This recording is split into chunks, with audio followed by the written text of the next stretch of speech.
Bab 1821, masih ada masalah. Aku tidak menjelaskannya dengan jelas tadi, kakakku juga seorang jenius kriminal. Pale Dragon tiba-tiba mengganti topik dan berkata, aku sudah mengalaminya di Mianlan. Ketika Mianlan meminta bantuan saya pikir dia sudah ditangkap.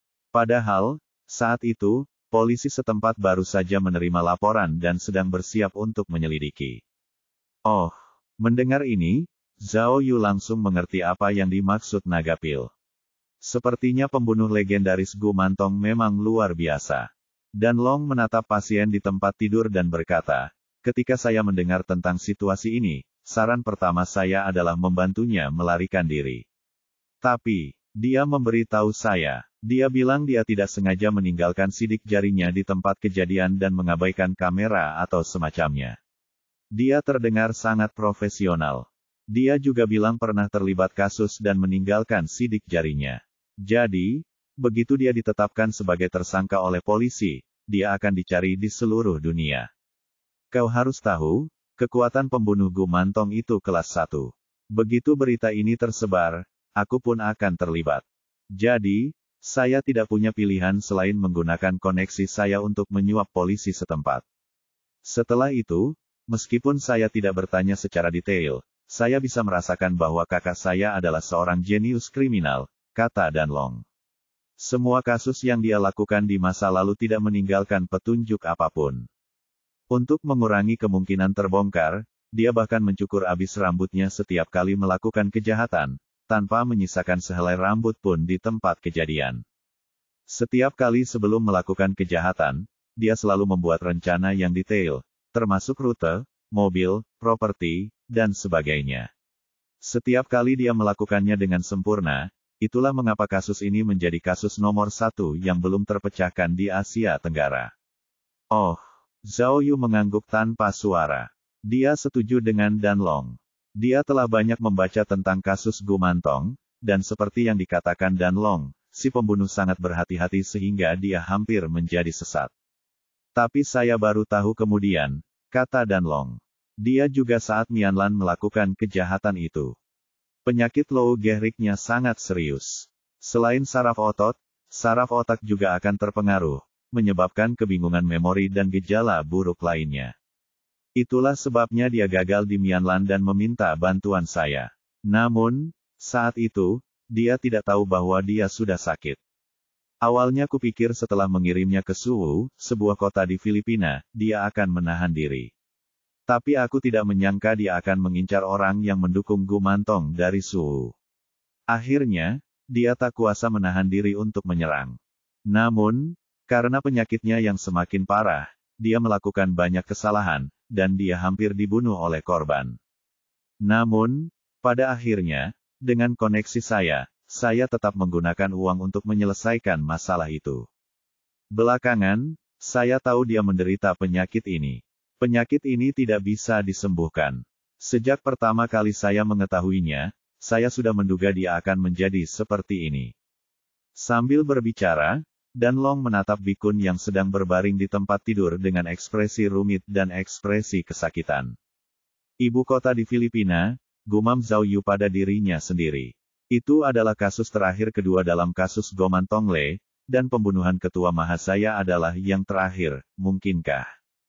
Baiklah, Pale Dragon mengepalkan tinjunya dan berkata dengan penuh kebencian, sejak kejadian di ibu kota, aku tak pernah berani membiarkan iblis ini meninggalkan pandanganku lagi. Jadi, aku diam-diam membawanya ke Mahasaya dan membiarkannya tinggal bersamaku. Aku juga mengirim seseorang untuk mengawasi dan merawatnya setiap hari. Saat itu, otot-ototnya sudah menunjukkan tanda-tanda atrofi. Ia perlu minum obat dan menjalani terapi fisik setiap hari. Ia bahkan kesulitan berjalan. Jadi, seiring berjalannya waktu, aku mulai lengah. Kupikir karena dia sudah seperti ini, dia tidak akan melakukan hal yang tidak pantas. Tapi aku tidak menyangka. Dan Long menamparkan dirinya sendiri dengan keras. Kakak laki-lakiku mengincar pemimpin geng kuda, Mara Sijil, melalui berita dan surat kabar. Dia bahkan menyelinap keluar beberapa kali untuk mengikuti Mara Sijil dan memastikan informasinya.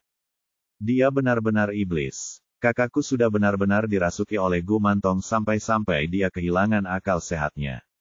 Dengan kondisi fisiknya, dia benar-benar menyerangku di belakangku. Dan kali inilah yang membawa masalah besar bagiku. Bahkan sampai hari ini, aku belum membersihkannya. Jika aku tahu ini akan terjadi, aku akan menguncinya di ruang bawah tanah dan tidak akan pernah membiarkannya melihat cahaya matahari. Kematian Masashi telah menimbulkan sensasi di seluruh Asia Tenggara, belum lagi Mahasaya kita. Reporter dari seluruh dunia, serta para ahli dari Thailand dan Filipina, semuanya berbondong-bondong datang untuk berpartisipasi dalam kasus ini. Soal kasus ini, kakak saya melakukan pekerjaan yang buruk. Dia meninggalkan bukti di tempat kejadian perkara, dan mobil yang ditumpanginya terekam oleh kamera pengawas di lokasi konstruksi. Aku benar-benar dipermainkan olehnya. Aku bahkan ingin membunuhnya. Pale Dragon mengepalkan tinjunya dan berkata dengan penuh semangat. Itu adalah masa paling berbahaya dalam hidupku. Kekuatanku jauh dari stabil seperti sekarang. Ada Mariji di dalam, oposisi di luar, dan begitu banyak bandar narkoba yang mengincarku dengan penuh nafsu.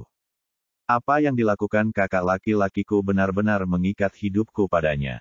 Jika dia terbongkar, maka hidupku yang kecil akan benar-benar hilang. Jadi, untuk bertahan hidup, saya tidak punya pilihan selain mengambil serangkaian tindakan perbaikan, yang hampir tidak dapat mengatasi masalah ini. Saat itu, saya menyewa sejumlah besar pembunuh bayaran Asia Tenggara dan menggunakan cara ganda berupa godaan uang dan ancaman nyawa untuk memaksa kepala polisi memihak saya. Kemudian, saya bekerja sama dengan Sukun untuk memenangkan pakar Thailand, Kikun, dan penerjemahnya, Mali. Kau benar, kata Dan Long. Saat kami bernegosiasi dengan Kikun, kami memberinya 2 amplop. Satu berisi kartu bank, dan satu lagi berisi foto keluarganya. Dalam keadaan seperti itu, dia hanya bisa menyetujui syaratku. Singkatnya, saya berhasil menyelesaikan masalah ini pada akhirnya dan tidak menimbulkan kecurigaan Marij Mali. Kata Pale Dragon, sejak saat itu, karir saya di Mali meroket. Saya mewarisi karir Mariji dan telah sampai di tempat saya sekarang. Tuan Detektif, izinkan saya mengulanginya. Jika insiden Gu Mantong terbongkar, seluruh kerajaan Mahasaya akan kacau balau. Pada saat itu, kematian orang-orang tak berdosa ini akan ditimpakan kepada Anda, dan Anda tidak akan pernah bisa hidup dengan hati nurani Anda. Zhao Yu mendengus dingin, lalu menyipitkan mata dan bertanya, apa, kau mencoba menggunakan moralitas untuk menculikku? Atau itu ancaman yang nyata? Tidak, saya hanya berharap Anda mempertimbangkannya dengan saksama. Kasus pembunuhan Gu Mantong bukan sekadar kasus, tetapi berkaitan erat dengan politik dan keselamatan rakyat. Kuharap kau bisa berbelas kasih dan membiarkan kami pergi. Aku, Naga Pil.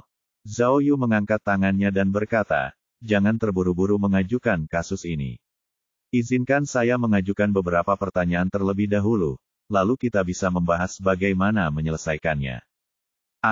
Apa ada masalah lain? Pale Dragon tertegun. Kegelisahan kembali muncul di matanya. Dia bertanya dengan suara gemetar, kau, apa lagi yang ingin kau ketahui? Bab 1822, apa yang kamu inginkan? Di mana keluarga Mali sekarang? Zhao Yu bertanya dengan dingin. Ini, Dan Long memutar matanya, menggelengkan kepala, dan berkata, aku tidak tahu tentang ini. Semua ini diatur oleh Sukun dan Mabiwu. Untuk menjaga rahasiamu, Mali bahkan menusuk dirinya sendiri dengan pisau buah, kata Zhao Yu sambil menggertakkan giginya. Katakan padaku, mengapa dia melakukan itu? Ini, keringat dingin kembali muncul di wajah Naga Pil yang terluka parah. Ia tergagap, demi keluarganya. Keluarga. Kau tahu dia melakukannya demi keluarganya, kan? Zhao Yu berkata dengan marah, kalau begitu, aku ingin bertanya padamu, jika Mali menepati janjinya dan tidak membocorkan rahasiamu, mengapa kau membunuh keluarganya? Tidak, kau salah, aku tidak. Pale Dragon tidak menyangka perhatian Zhao Yu akan tiba-tiba beralih ke hal ini, jadi dia tergagap dan tidak bisa berbicara. Ini namanya tidak bicara moral, tidak baik hati, dan tidak adil. Kata Zhao Yu dengan nada kesal, jangan bicarakan hal lain. Masalah ini saja sudah cukup membuatku tak sanggup meyakinkan diri untuk melepaskanmu. Orang yang tidak menepati janji dan membunuh tanpa kendali tidak bisa dimaafkan. Tidak, tidak. Dengarkan aku, Pale Dragon mencoba menjelaskan. Aku tidak melakukan apapun pada keluarganya. Petik 2. Wus. Zhao Yu menyalakan ponselnya, dan sebuah rekaman diputar. Itu adalah percakapan antara Dan Long, Su Kun, dan Ma Biwu. Saya ingin kamu menyelesaikan masalah ini sepenuhnya. Karena Mali dan Qi Kun sudah meninggal, apa nilai keluarga mereka? Petik 2, petik 2. Dan Long meraba-raba sekujur tubuhnya, lalu menyadari bahwa Zhao Yu telah mengupingnya, dan dia tahu rahasianya. Kali ini, dia tidak bisa membantah lagi. Dia hanya bisa memaksakan diri untuk membantah. Saya tidak tahu apakah Mali mengaku atau tidak. Keluarganya juga mengetahui hal ini. Untuk mencegah masalah di masa mendatang, saya hanya bisa. Aku sudah melepaskan pelayan Mali. Dia bisa bersaksi untuk Marion, kata Zhao Yu tegas. Kau pikir menusuk diri sendiri dengan pisau itu mudah? Mau coba? Teguk. Naga Pil menelan ludahnya, matanya dipenuhi ketakutan. Di matamu, hanya ada keuntungan dan nilai, tanpa belas kasihan atau moralitas. Aku paling membenci orang sepertimu seumur hidupku. Teriak Zhao Yu dengan tegas, kau bilang kau melakukannya untuk rakyat, tapi kau malah memperlakukan orang-orangmu sendiri seperti rumput dan membunuh mereka sesuka hati. Bagaimana kau bisa melakukannya untuk rakyatmu? Bahkan jika kau menjadi pemimpin, kau hanyalah seorang diktator jahat, kata Zhao Yu sambil menunjuk ke arah lelaki tua di tempat tidur. Tanganmu telah ternoda lebih banyak darah daripada miliknya.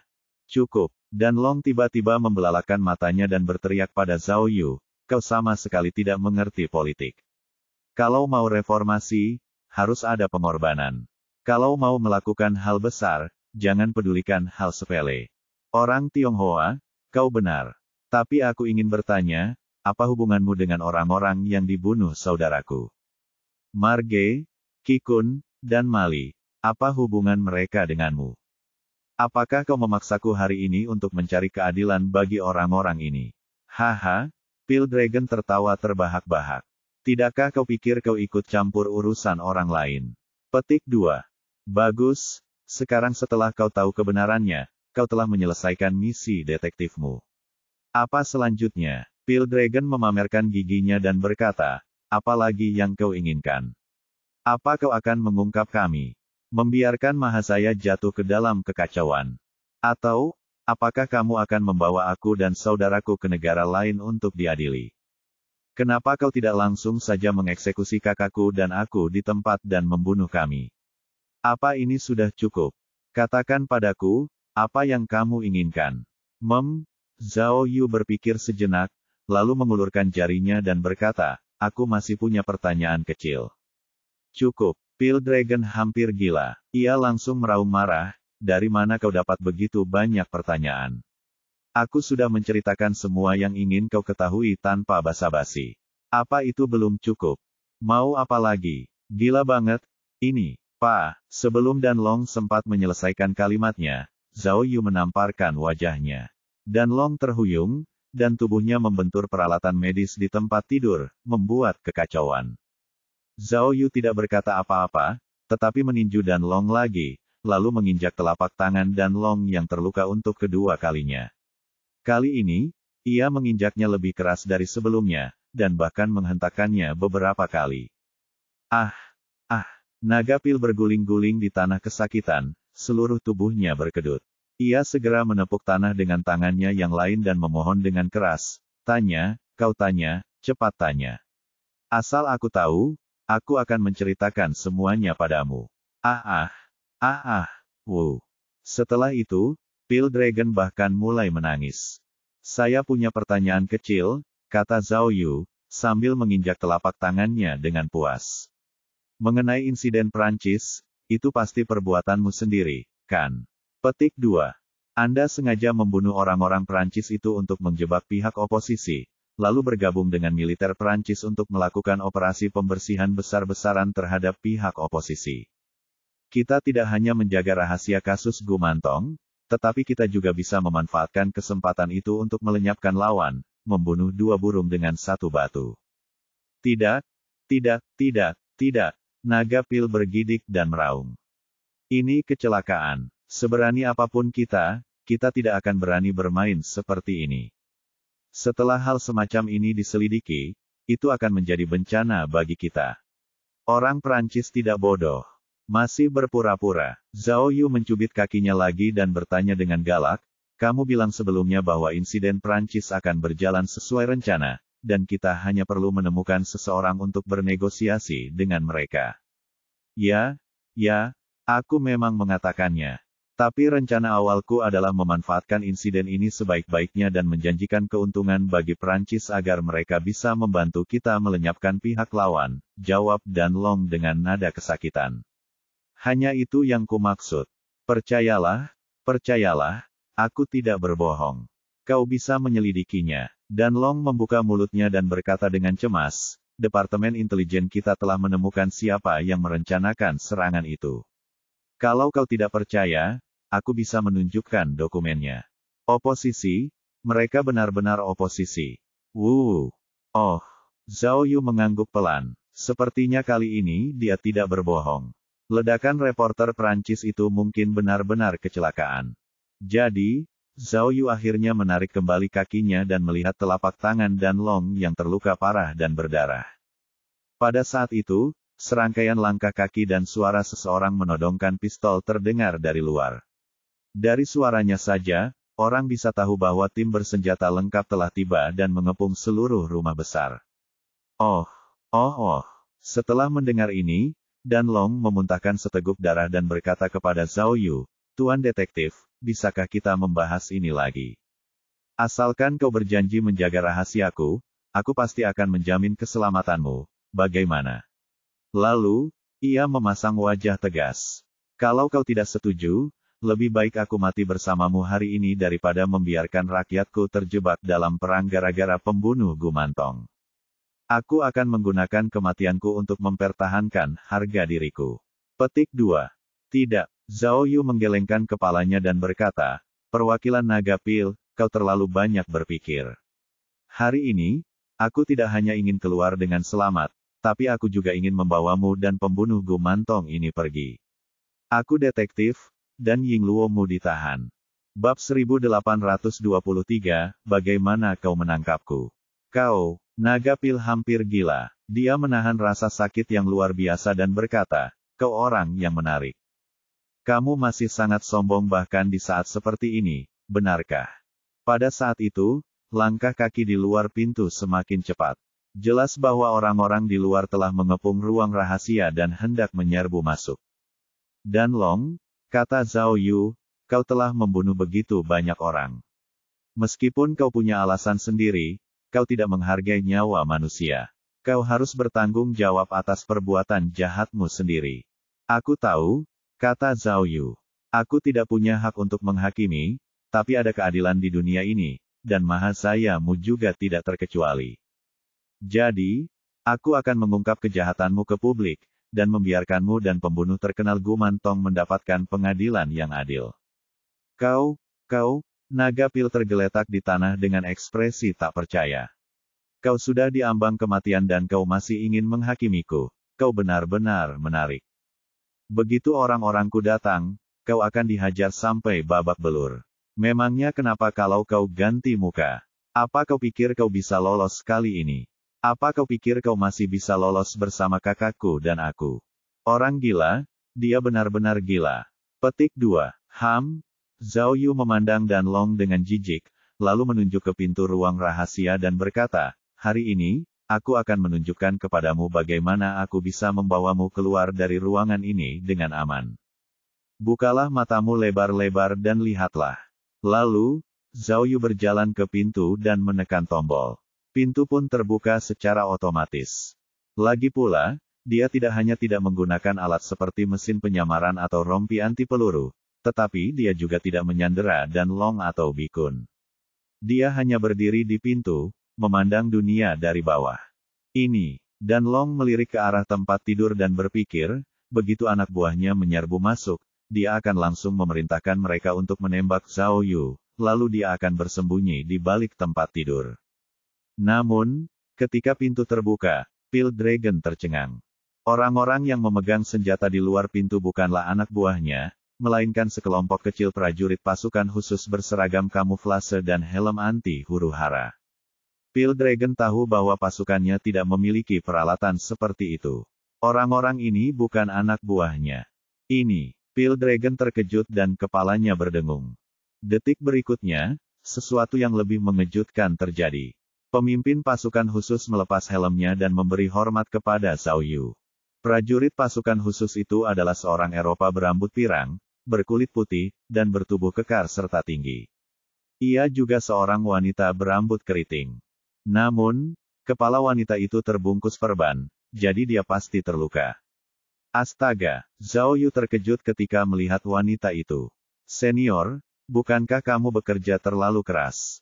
Lukamu belum sembuh, dan kamu secara pribadi akan berperang. Ternyata wanita Eropa jangkung itu tak lain adalah Juliet, suster senior Prancis Tukiang. Hehe, Juliet tersenyum dan menepuk bahu Zhao Yu. Bagaimana mungkin aku melewatkan momen bersejarah seperti itu? Juliet melambaikan tangannya, dan para prajurit di belakangnya segera bergegas masuk ke dalam rumah dan mengambil alih pil naga yang tak dikenal itu. Oh, kata Juliet sambil menghampiri pasien dan melihat ke arah pasien. Aku tidak menyangka pembunuh terkenal Gomantong bersembunyi di sini. Lagi pula, sudah menjadi seperti ini. Sungguh emosional. Juliet berbalik dan menepuk Zhao Yu dengan penuh kasih sayang. Terima kasih, saudaraku tersayang. Kita impas sekarang atas jasamu padaku. Jangan berikan itu padaku. Zhao Yu buru-buru mencoba membantahnya, senior, aku menyelamatkanmu di gedung parlemen, jadi kita impas. Sekarang, aku telah membantumu mengungkap kebenaran kasus Gumantong, serta kebenaran ledakan rekanmu. Jadi, kau berutang padaku kali ini. Ini, hehe, Juliet masih pucat karena luka parahnya, tetapi ia masih terhibur dengan kata-kata Zhao Yu. Ia langsung mengacungkan jempol pada Zhao Yu dan berkata, kau benar-benar pandai menyelesaikan rekening, oke. Aku benar-benar yakin, aku berutang budi padamu, dan aku akan membalasnya 2 kali lipat di masa depan.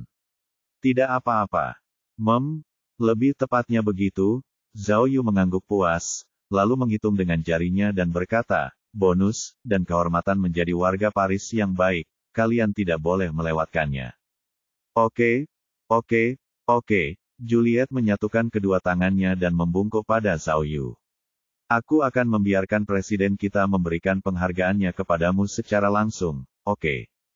Setelah itu, mereka berdua tertawa terbahak-bahak seolah-olah tidak ada orang lain di sekitar. Dan Long tercengang dan tercengang saat itu juga. Dia kemudian mengerti bahwa Zhao Yu tidak datang sendirian, tetapi datang dengan persiapan. Sebelumnya, ketika Zhao Yu mempertaruhkan nyawanya untuk menyelamatkan Juliet dari gedung parlemen, ia mendapati bahwa luka Juliet tidak seserius yang ia duga. Juliet hanya disuntik obat penenang dan mengalami koma. Jadi, dia membangunkannya dengan penawar yang tak terlihat. Ketika Juliet mengetahui kebenarannya, ia tentu saja marah besar. Ia segera menghubungi badan intelijen setempat dan pasukan khusus di negara-negara tetangga, siap membalas dendam dengan pil naga. Namun, Zhao Yu tetap membujuknya. Lagi pula, mereka tidak punya bukti nyata, dan sejauh ini, mereka masih belum mengetahui kebenaran kasus Gumantong. Mereka tidak bisa menilai apakah ledakan di luar Hotel Hilton itu ulah dan Long. Dia hanyalah tersangka utama. Oleh karena itu, Zhao Yu merasa bahwa membalas dendam secara gegabah tidak dapat dibenarkan, dan kecelakaan mudah terjadi. Oleh karena itu, dia menyusun rencana untuk menyelinap ke gedung terlebih dahulu dan memaksa Dan Long untuk mengatakan yang sebenarnya. Setelah interogasi selesai dan ada cukup bukti, Juliet akan memimpin timnya dalam serangan mendadak. Tentu saja, Zhao Yu tahu bahwa setelah kejadian itu, rumah besar Pale Dragon tidak akan bisa ditembus dan dijaga ketat. Namun, Zhao Yu tidak hanya bisa terbang, tetapi dia juga bisa menghilang, jadi menyelinap masuk adalah hal yang mudah. Selama proses berlangsung, Zhao Yu membawa kamera lubang jarum, sehingga Juliet dapat mengetahui situasi kapan saja dan menyesuaikan rencananya tepat waktu. Jadi, ketika Danlong mengakui bahwa pasien di tempat tidur itu adalah pembunuh Gomantong, Juliet langsung memimpin anak buahnya untuk melancarkan serangan mendadak. Pasukan Juliet semuanya elit dengan keterampilan luar biasa. Mereka dipersenjatai dengan semacam peluru latihan ampuh yang dapat langsung membuat musuh kehilangan kemampuan untuk melawan. Karena itu, dalam waktu kurang dari 10 menit, mereka diam-diam menduduki rumah besar Pildragon. Karena itu, Zhao Yu mengajukan satu pertanyaan lagi di akhir, memaksa Danlong untuk mengatakan yang sebenarnya tentang serangan terhadap wartawan Prancis. Tampaknya ledakan tiba-tiba itu memang berasal dari sebuah kecelakaan. Namun, Juliet bukanlah orang yang baik. Lagi pula, Pildragon lah yang memburu dan menculiknya. Jadi, sekarang mereka sudah bermusuhan. Juliet tidak peduli dengan wajah Pildragon yang tidak dikenali, tapi tetap saja bergegas dan memukulinya lagi, sampai Pildragon meratap dan melolong. Bab 1824, Bab 1823 Detektif Kelas Dunia. Keesokan harinya, pukul 10.10 pagi, di atas kapal kargo di bagian timur Laut Mahasaya. Karena berada di daerah tropis, meskipun angin laut pagi bertiup, udaranya tetap terasa panas lembab, dan sama sekali tidak menyegarkan. Pada saat itu, Zhao Yu sedang duduk di dek, memandangi matahari terbit di kejauhan. Tadi malam, ketika mereka menyerbu rumah Pildragon, mereka sudah menangkap Pildragon, Bikun, Mabiwu, Sukun, dan yang lainnya. Mereka semua telah ditangkap dan dibawa ke kapal kargo ini. Tak lama kemudian, seorang Juliet yang tinggi datang dari jauh dan duduk di sebelah Zhao Yu, sambil menyalakan cerutu untuk dirinya sendiri. Karena cuaca panas, Juliet melepas atasannya dan hanya mengenakan selempang, yang tidak bisa menyembunyikan tubuhnya yang panas. Zhao Yu menatapnya dan ingin menasihatinya untuk tidak merokok, tetapi dia menahan diri. Kami mendapatkan semuanya dari interogasi tadi malam, kata Juliet kepada Zhao Yu setelah menghisap beberapa hisapan. Pada dasarnya, seperti yang kau interogasi, kebenaran kasus anak Goman akhirnya terungkap. Petik 2. Pada dasarnya, Zhao Yu menangkap kata ini. Jadi, masih ada beberapa perbedaan. Oh, kata Juliet, itu bukan masalah penting. Setelah Bikun melakukan kejahatan di Filipina, untuk membantunya menyelesaikannya, Danlong tidak hanya menghabiskan uang, tetapi juga menggunakan kekerasan. Itu diselesaikan dengan uang dan darah. Beberapa saksi terbunuh. Oh, Zhao Yu menyeringai. Jelas, berita ini masuk akal. Satu hal lagi, Pildragon juga berbohong, kata Juliet sambil menghisap beberapa isapan lagi. Mali Marij benar-benar mati, dan pemakamannya sungguhan. Tapi, Mariji tidak meninggal karena sebab alamiah. Tanya Zhao Yu. Wah, mata Juliet melebar dan berkata dengan terkejut, kau benar-benar dewa. Kau sudah menebaknya. Aku baru saja merasakan ini, kata Zhao Yu. Tubuh Mariji baik-baik saja. Bagaimana dia bisa tiba-tiba mati? Saat itu, karena kasus Goman, Mariji seharusnya sudah mengancam Pildragon. Dengan kepribadian Pildragon yang garang, Mali, dia pasti tidak akan tinggal diam dan menunggu kematian. Benar, kata Juliet, orang ini benar-benar tidak bermoral demi mencapai puncak. Kebiadabannya tidak kalah dengan kakak laki-lakinya. Seperti saudara. Orang ini jahat, kata Zhao Yu. Bahkan jika dia menjadi pemimpin kerajaan Mahasaya di masa depan, dia pasti tidak akan melakukan kebaikan. Dia pasti akan menjadi diktator yang keras kepala. Tetapi, aku tahu. Juliet menghisap cerutunya lagi dan berkata, kau khawatir begitu Pildragon jatuh, Mahasaya akan terjun ke dalam perang dan orang-orang akan terbunuh, kan? Jangan khawatir, kata Juliet, kami sudah menyusun rencana terperinci. Kami akan menyerahkan kejahatan Pildragon kepada Dewan Mahasaya melalui kedutaan dan biarkan mereka memutuskan sendiri. Selanjutnya, kami akan melaporkan hal ini ke Perserikatan Bangsa-Bangsa dan mengirimkan pasukan penjaga perdamaian untuk memantau secara ketat setiap gerakan Mahasaya guna memastikan tidak terjadi kekacauan. Para gembong narkoba Mahasaya adalah kanker bagi dunia, kata Juliet. Tidak ada yang ingin melihat mereka bangkit dari abu. Jadi, ini tidak seserius yang kau kira. Jangan dengarkan lebayan Pil Dragon. Itu cuma alasan. Mendengar ini, Zhao Yu mengangguk dan berkata, sebenarnya, baik kasus anak Goman maupun politik Mahazaya, tidak ada hubungannya denganku. Misi saya yang sebenarnya adalah menangkap Kikun dan pembunuh Mia, tapi saya tidak menyangka bisa melakukan begitu banyak kebaikan sekaligus. Tolong jangan puji saya lagi, saya merasa seperti akan menjadi juru selamat yang agung. Katakan padaku, kemana kita bisa mencari alasan? Bagaimana kalau aku jadi terlalu sombong di masa depan? Ini benar-benar. Kau, Juliet menelan ludah dan kehilangan kata-kata.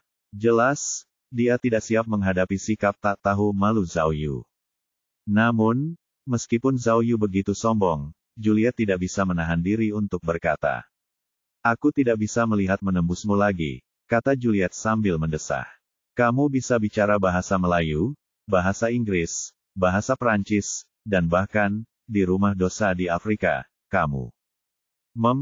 Zhao Yu melambaikan tangannya dengan cepat.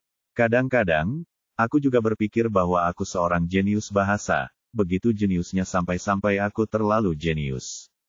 Begini saja, selain itu, saya juga bisa berbahasa Latin, Jerman, Jepang, dan bahkan bahasa ibu saya. Juliet kembali terdiam. Setelah lama terdiam, ia kembali menyuarakan keraguannya. Selain bahasanya, kudengar dari Danlong bahwa kau bisa mengubah wajahmu dan berubah menjadi dirinya untuk membuat keributan di Kapital. Kau tahu cara menyamar. Ini, Zhao Yu dengan cepat menjawab secara misterius. Ini rahasia dagang, aku tidak bisa memberitahumu. Zulie terdiam sejenak, lalu bertanya, Danlong juga bilang kamu punya rompi anti peluru yang sangat kuat, bahkan senapan pun tidak bisa menembusnya. Kamu mirip Iron Man. Itu juga rahasia, kan? Juliet memasang wajah tegas dan mengancam, apa kau tidak takut aku akan menangkapmu dan menyiksamu demi pengakuanmu? Kita sudah lama memimpikannya teknologi hitam sekuat ini. Teknologi hitam, dasar hitam. Zhao Yu menyeringai dan berkata dengan santai, para prajurit itu mengelak dari tanggung jawab. Apa kau tidak melihatnya? Saat aku menyelamatkanmu, aku berubah menjadi naga pil. Mereka sangat takut padaku, jadi meskipun mereka menembakku, mereka tidak berani benar-benar memukulku. Zhao Yu cemberut. Aku mempertaruhkan nyawaku untuk menyelamatkanmu dari musuh. Dan kau masih berani mengancamku. Apa kau tidak punya malu? Jika bukan karena aku, kamu pasti sudah dibunuh oleh mereka. Petik 2. Juliet tersipu mendengar kata-kata Zhao Yu. Ia segera mematikan cerutunya dan berkata dengan nada meminta maaf, jangan marah, sayang. Aku hanya bercanda. Apa kau tidak bisa melihatnya? Aku, Juliet, adalah orang yang menepati janjiku, umpat sang senior Prancis sambil menepuk dadanya. Apapun posisi kita di masa depan, kau akan selalu menjadi penyelamatku dan sahabatku yang paling kuhormati. Bahkan jika atasanku memerintahkanku untuk menyakitimu, aku tidak akan pernah mengingkari janjiku. Lebih tepatnya begitu. Meskipun kata-kata Juliet agak berlebihan, tidak mudah baginya untuk membuat pernyataan seperti itu, dan Zhao Yu cukup tersentuh. Setelah Juliet mengucapkan sumpahnya, dia memeluk Zhao Yu dan menciumnya beberapa kali, hampir membuat Zhao Yu terengah-engah. Tentu saja, Zhao Yu tidak berani main-main dengannya, jadi dia segera mendorongnya dan mengganti topik pembicaraan. Jadi, bagaimana rencanamu untuk menyelesaikan kasus Gumen? Mendengar itu, Juliet berhenti bicara, merapikan pakaiannya, dan berkata, tentu saja kita harus mengumumkannya ke seluruh dunia. Kasus Gumantong selalu menjadi kasus nomor 1 yang belum terpecahkan di Asia Tenggara. Korbannya banyak, dan dampaknya sangat buruk. Baik demi keluarga korban maupun demi keadilan, kasus ini harus dipublikasikan. Kata Zhao Yu. Begitu banyak orang yang meninggal, dan pembunuh Gumantong telah menjadi pasien penyakit Lou Gehrig. Di masa depan, persidangan ini pasti akan menjadi proyek besar. Juliet mengangguk. Aku akan melaporkannya ke pemerintah, dan kemudian semua negara asal korban akan membentuk tim gabungan untuk melakukan persidangan publik atas kasus ini. Tentu saja, kata Juliet sambil menepuk bahu Zhao Yu. Kami akan menempatkan namamu di urutan pertama. Biarkan semua orang tahu bahwa kaulah, detektif hebat Zhao, yang memecahkan kasus nomor 1 yang belum terpecahkan di Asia Tenggara. Selamat, Zhao Yu, kamu akan segera menjadi detektif terkenal di dunia. Bab 1825, tidak bisa terlalu menyendiri. Pesawat itu terbang menembus awan, tetapi lautan luas di bawah awan tak terlihat. Satu-satunya yang terlihat hanyalah matahari besar yang hampir terbenam di barat. Cahaya keemasan senja bersinar melalui jendela pesawat, menyinari wajah Zhao Yu. Namun, mata Zhao Yu terpejam, dan ia tidak terpengaruh oleh cahaya keemasan itu. Ia berbaring dengan nyaman di sofa pijat di kabin kelas 1 dengan kaki bersilang. Sudut mulutnya terangkat, dan ia tenggelam dalam kebahagiaan. Tetapi, berkat penyelesaian kasus Gumen yang sukses, heksagram Kunqian yang dibukanya terakhir kali juga telah selesai. Dia tidak hanya mendapatkan 50 item sebagai hadiah, tetapi juga memenangkan poin dari taruhan dan berhasil memilih teropong penembak jitu serbaguna yang diimpikannya. Kali ini, Zhao Yu benar-benar mendapatkan banyak poin.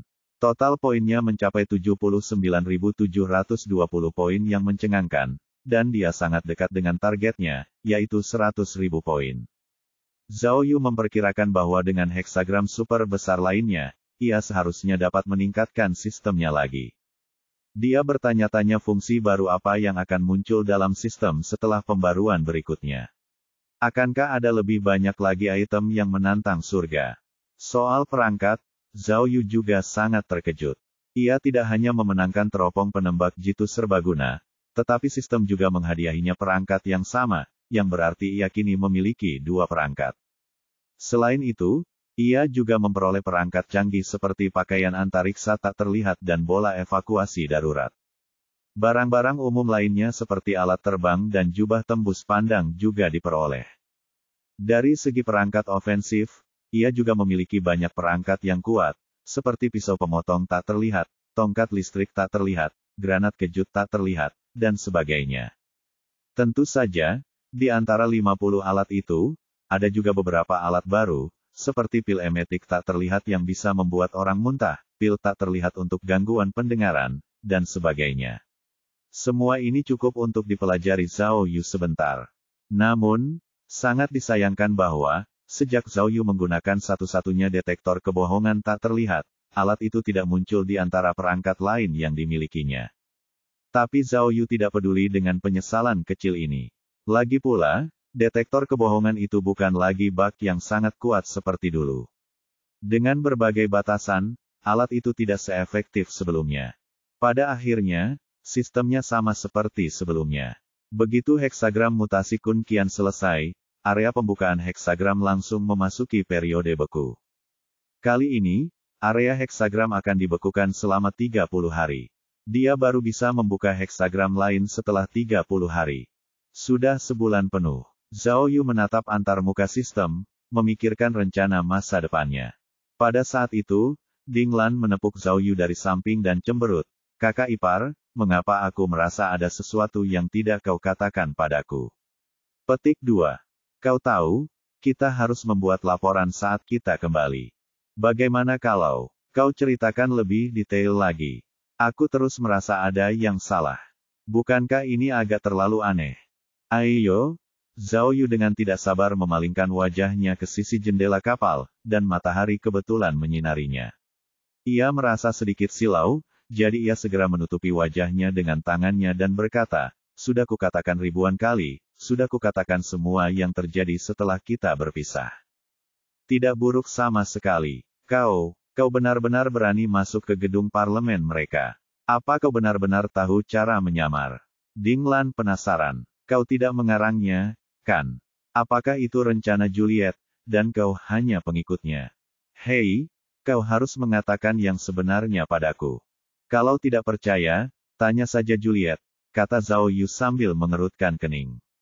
Bukankah sudah kubilang, kasus anak Gumen tidak ada hubungannya dengan kita, jadi kenapa kita masih menulis laporan? Kenapa kau tidak menutup kasus Mia dulu? Ya, Ding Lan membungkuk dan berkata, aku sudah menjelaskan situasinya kepada Xiang Jiang, tapi, Qi-kun sudah meninggal, dan kami hanya bisa memberikan laporan tertulis untuk menutup kasus ini.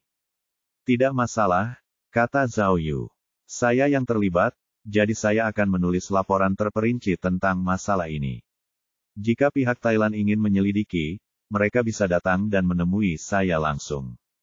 Kakak ipar, Dinglan buru-buru meraih lengan Zhao Yu, bisakah kau ceritakan secara detail seperti apa rupa pembunuh Gu Mantong itu?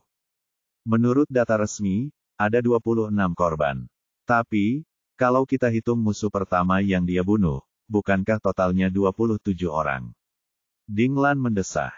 Kita bicara soal 27 nyawa. Kalau itu benar, berarti dia pembunuh sungguhan. Orang itu terlihat sangat garang, kata Zhao Yu, mengingat kembali. Meskipun dia tidak bisa bergerak, matanya yang kecil bisa membuat orang takut. Benarkah? Dinglan menggigil dan berkata, tapi ini juga pembalasan. Akhirnya dia kena penyakit seperti ini, dia pantas mendapatkannya. Mendesah. Zhao Yu menghela napas. Meskipun dia tahu bahwa pembunuh Gu Mantong bersalah atas kejahatan serius, dia punya alasan untuk membunuhnya. Dia tidak tahu kenapa, tapi kasus anak Gumen mengingatkan Zhao Yu pada Li Fei, yang terlibat dalam kasus mayat wanita tanpa kepala. Saat itu, Li Fei melakukan kejahatan balas dendam tersebut karena kekerasan yang dialaminya semasa kecil, yang mengakibatkan cacat psikologis. Bi Kun saat ini agak mirip dengan Li Fei. Namun, Zhao Yu jelas tahu bahwa apapun alasannya, itu tidak bisa dijadikan alasan untuk membunuh seseorang. Siapapun orangnya, mereka tidak berhak mengambil nyawa orang lain. Oleh karena itu, pembunuh Gu Mantong akan selalu menjadi pembunuh terkenal yang dibenci orang lain. Sejujurnya, Dinglan memegang lengan Zhao Yu dan berkata, sebelum kita pergi ke Mahasaya, aku tidak menyangka kita bisa memecahkan kasus pembunuhan Gu Mantong. Lagi pula, itu kasus nomor 1 yang belum terpecahkan di Asia Tenggara. Pembunuhnya tidak bergerak selama 3 tahun, jadi kupikir itu akan menjadi misteri sejarah. Aku tidak menyangka. Dinglan menepuk bahu Zhao Yu dengan kagum. Kakak ipar, kau benar-benar ahli memecahkan kasus yang sudah lama tertunda. Kau bisa memecahkan semua kasus yang sulit. Jangan memujiku, kata Zhao Yu. Aku tidak bisa terlalu bangga. Itu luar biasa, Dinglan terus memujinya dengan nakal. Mengapa kamu tidak pergi dan menyelidiki beberapa teka-teki sejarah? Petik 2. Misalnya, kemana perginya segel pusaka itu? Dan mutiara bercahaya malam milik janda permaisuri Cixi. Sudah cukup, Kak. Zhao Yu menepis tangan Dinglan dan berkata dengan serius, aku selalu merasa aku tak tahu malu. Aku tak menyangka kau akan melampauiku. Kau benar-benar tahu cara membanggakan kakak iparmu. Sebenarnya, Zhao Yu menekan bahu Dinglan dan berkata dengan serius, kurasa aku harus pergi dan menyelidiki bagaimana Zhao Kuangyin, leluhur besar keluarga Song, meninggal. Kasus pembunuhan ini cukup menjanjikan, bukan? Puci. Dinglan terkejut dengan jalan pikiran aneh Zhao Yu, dan dia tidak bisa menahan tawa. Zhao Yu berbaring malas. Ia pikir percakapan sudah selesai, tetapi setelah Nona Ding cukup tertawa, ia meraih lengan Zhao Yu lagi dan berkata dengan serius. Tapi, kurasa kau bisa mencoba Jack the Ripper, kakak ipar. Belum lama ini. Ayo, berhenti main-main, Bibi. Zhao Yu sekali lagi melepaskan tangan Dinglan dan berkata dengan sungguh-sungguh, kau tidak boleh terlalu mandiri.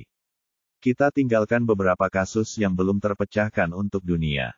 Bab 1826, Pasien Gangguan Jiwa, Bagian 1. 15 hari kemudian, Provinsi Tongjiang, Kota Chaohai, Rumah Sakit Jiwa Seng'an, jam 9 malam. Zhao Yu mengenakan pakaian pasien dan duduk di sofa di bangsal terbaik rumah sakit. Ia sedang makan ayam goreng pengemis setempat sambil menonton berita internasional di TV. TV menyiarkan berita tentang kasus Gumen. Namun, berita yang disiarkan di TV sangat berbeda dari kebenaran. Berita itu tidak menyebutkan Zhao Yu atau kepolisian Prancis, tetapi hanya mengatakan bahwa kasus tersebut ditemukan oleh sistem pengawasan Mahasaya. Karena dampaknya yang besar, kasus ini telah menimbulkan sensasi di seluruh dunia, menarik banyak wartawan untuk datang ke Mahasaya untuk meliput. Zhao Yu tidak terkejut dengan hasil ini, karena Juliet telah memberitahunya bahwa untuk kasus tingkat tinggi seperti kasus pembunuhan Go Man-tong, pengumuman resmi biasanya akan ditunda. Terutama jika menyangkut faktor asing, pemerintah daerah sering merahasiakannya. Karena jika mereka menyebutkan bahwa kasus di negara mereka diselesaikan oleh orang asing, itu akan sangat memalukan. Belum lagi, kasus remaja Goman melibatkan terlalu banyak faktor politik yang sensitif, jadi baik Zhao Yu maupun Juliet tidak ingin mengungkap terlalu banyak. Jadi, setelah kasus ini diumumkan, tidak ada informasi yang berkaitan dengan Zhao Yu. Pihak internasional hanya bisa mendengar bahwa PBB telah mengirimkan pasukan penjaga perdamaian untuk memastikan keselamatan Mahasaya. Ternyata setelah insiden itu, situasinya tidak seperti yang dikatakan Pale Dragon, yang akan memicu gelombang perang baru di Mahasaya. Sebaliknya, pihak berwenang hanya memakzulkan perwakilan Pale Dragon saat ini di bawah kepemimpinan parlemen dan menangkapnya beserta kaki tangannya. Para reformis juga melakukan pembersihan dan reorganisasi tepat waktu, dan dengan cepat menstabilkan situasi internal dan eksternal Mahasaya. Perlu disebutkan bahwa kepala polisi, Abu Aji, yang membelot, tidak hanya kembali ke Mahasaya, tetapi juga menjadi pahlawan nasional yang mengungkap perbuatan jahat dan long. Konon, Majelis Tinggi juga telah mengundangnya untuk berpartisipasi dalam pemilihan. Di masa mendatang, ada kemungkinan besar ia akan masuk Kongres dan menjadi tugas penting bagi Mahasaya. Itu benar-benar berkah tersembunyi. Sekarang, Abu Aji pasti sangat berterima kasih kepada Zhao Yu. Tanpa bantuan Zhao Yu, seluruh keluarganya pasti sudah terbunuh oleh Pil Naga. Menurut berita, Pil Dragon dan kakak laki-lakinya, Bi Kun, saat ini berada di bawah kendali otoritas Mahasaya. Karena kondisi Bi Kun yang serius, ia tidak dapat berpartisipasi dalam persidangan, sehingga persidangan selanjutnya hanya dapat dilakukan di sekitar Pale Dragon. Meskipun Dan Long tidak tahu banyak tentang kejahatan Bi Kun, dia tetaplah orang yang paling dekat hubungannya dengan pembunuh Gu Man-tong.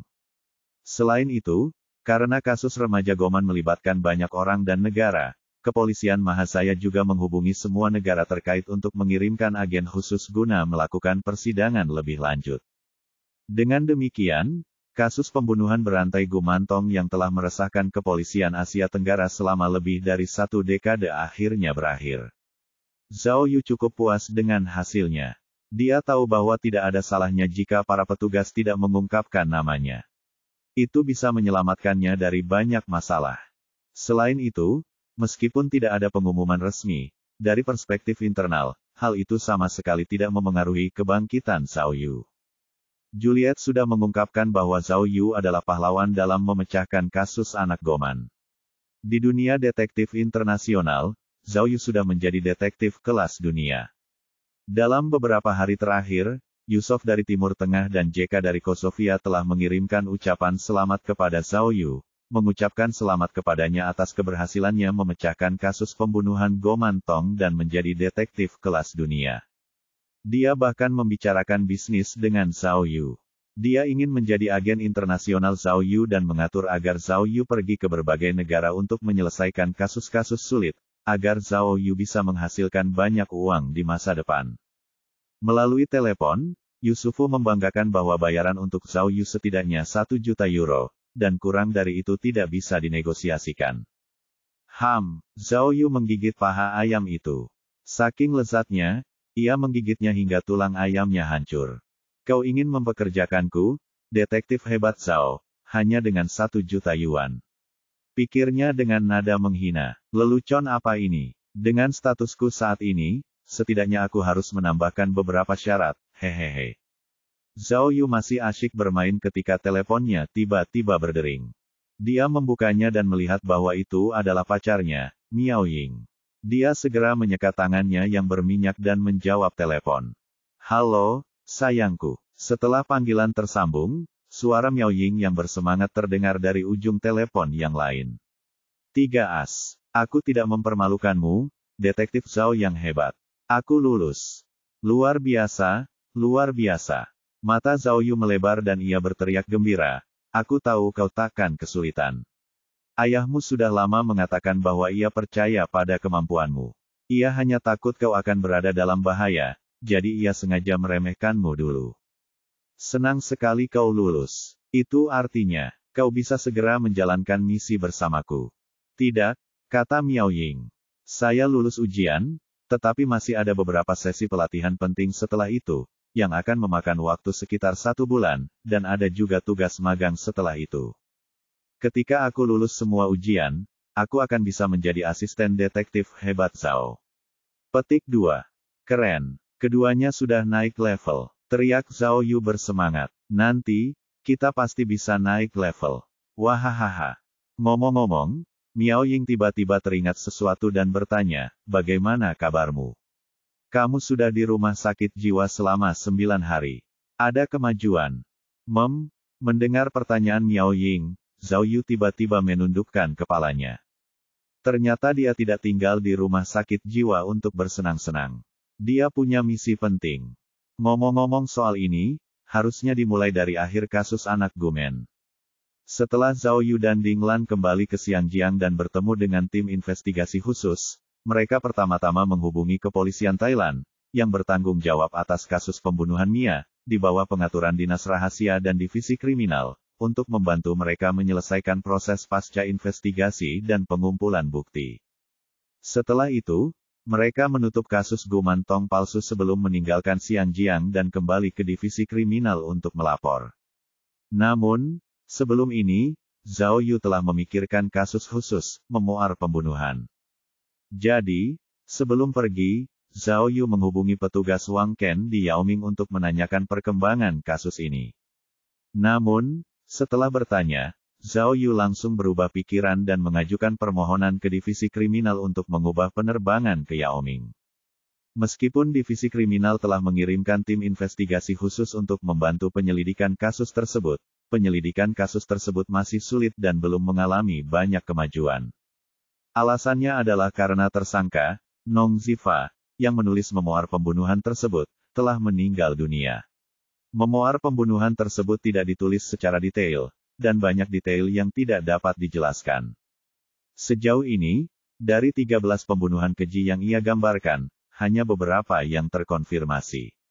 Sebagian besar kasus lainnya masih belum dapat dikonfirmasi. Misalnya, tersangka mengaku bahwa pada bulan September tahun 1998, ia membunuh seorang wanita di toilet umum di Kabupaten Donghu dan kemudian mengubur jasadnya di hutan terdekat. Namun, petugas Wang tidak dapat memastikan identitas korban bahkan setelah memeriksa semua catatan orang hilang di daerah tersebut. Mengenai lokasi pemakamannya, tidak ada cara untuk menemukannya. Bab 1827, Pasien Jiwa 2.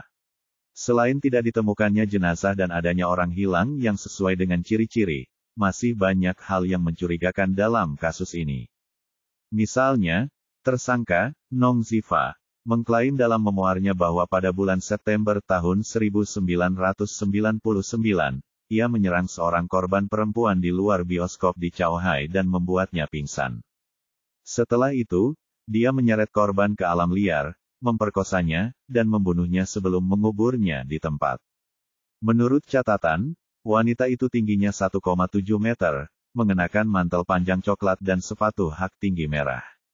Ada juga tanda lahir berbentuk bunga plum di kemaluannya. Setelah itu, petugas Wang memeriksa catatan orang hilang yang asli, tetapi ia tidak menemukan siapapun yang sesuai dengan karakteristik orang hilang tersebut. Namun, yang aneh adalah setelah pencarian dan perbandingan, mereka menemukan bahwa proses kejahatan yang dijelaskan oleh Nong Zifa sangat mirip dengan kasus orang hilang di Jalan Barat Daya Kota Haifeng. Dalam kasus ini, seorang pelayan aula musik berusia 23 tahun, Tuan Ni, menghilang setelah bekerja dan masih hilang. Dan pakaian Ni ini hampir persis sama dengan deskripsi Nong Zifa. Keluarganya bahkan mengonfirmasi bahwa memang ada tanda lahir berbentuk buah plum di bagian pribadi wanita itu. Namun, saya hilang pada bulan Agustus tahun 1999, sebulan lebih awal dari waktu yang dijelaskan oleh Nong Zifa. Lagi pula, kota Haifeng berjarak 170 km dari kota Chaohai. Petugas Wang menduga Nong Zifa mungkin salah mengingat waktu dan tempat. Tuan Ni yang hilang di kota Haifeng ini adalah korban yang diceritakan dalam memoir Nong Zifa tentang pembunuhan orang. Akibatnya, lokasi jenazah yang dikubur menjadi semakin misterius, dan tidak ada cara untuk menemukannya. Selain itu, melalui pemeriksaan terhadap sipir penjara dan sesama penghuni penjara Nong Zifa, banyak ditemukan hal-hal yang mencurigakan. Orang-orang ini mengklaim bahwa kondisi mental Nong Zifa tidak stabil sejak ia di penjara. Ia terkadang mudah tersinggung, terkadang penurut, dan terkadang bergumam sendiri, seolah-olah ia memiliki masalah mental tertentu. Konon, di kemudian hari, karakternya semakin tidak ramah, sehingga ia tidak punya teman di penjara, dan orang-orang pun tidak mengenalnya dengan baik. Selain itu, ada keraguan penting lainnya, dan yang paling langsung, yang juga meresahkan petugas Wang, yaitu tentang lintasan Nong Zifa. Menurut memoar pembunuhan, semua kasus yang dilakukan oleh tersangka terjadi antara tahun 1993 dan 2003. Pembunuh tersebut telah membunuh 13 korban secara brutal dalam 10 tahun. Namun, setelah beberapa hari penyelidikan, polisi menemukan bahwa jejak insiden Nong Zifa tampaknya agak berbeda dari memoarnya. Kehidupan Nong Zifa memang keras. Sebelumnya, ia pernah bekerja untuk orang lain dan menjalankan usaha kecil-kecilan. Ia telah berkelana ke banyak tempat, dan kegiatan utamanya adalah di pesisir tenggara. Sekilas, jejaknya dan buku harian pembunuh relatif samar, tetapi jika diperhatikan lebih dekat, akan ditemukan bahwa banyak waktu dan tempat yang tidak cocok. Yang paling jelas adalah pada tahun 1996. Pada tahun itu, Nong Zifa pergi ke Sungai Halong untuk bertani selama setahun. Ia kembali ke kampung halamannya, Yaoming, karena usahanya merugi. Namun, dalam memoarnya, ia mengklaim telah membunuh 3 orang pada tahun 1996, dan ketiga kasus tersebut dilakukan di wilayah pesisir tenggara. Akibatnya, terdapat perbedaan yang jelas antara keduanya. Dia tidak tahu apakah dia diam-diam pulang ke rumah saat berada di timur laut, atau ada alasan lain. Namun, karena sejarahnya yang panjang, sulit untuk memverifikasi masalah ini. Jadi, setelah penyelidikan yang panjang, petugas Wang masih belum mendapatkan hasil yang jelas. Selain itu, kepribadian dan pengalaman hidup Nong Zifa agak berbeda dengan pembunuh dalam memoar tersebut. Oleh karena itu, setelah penyelidikan yang begitu lama, petugas Wang kelelahan dan hampir jatuh sakit. Ketika dia melihat Zhao Yu datang dari Xianjiang untuk membantu, dia sangat gembira seolah-olah telah melihat juru selamatnya.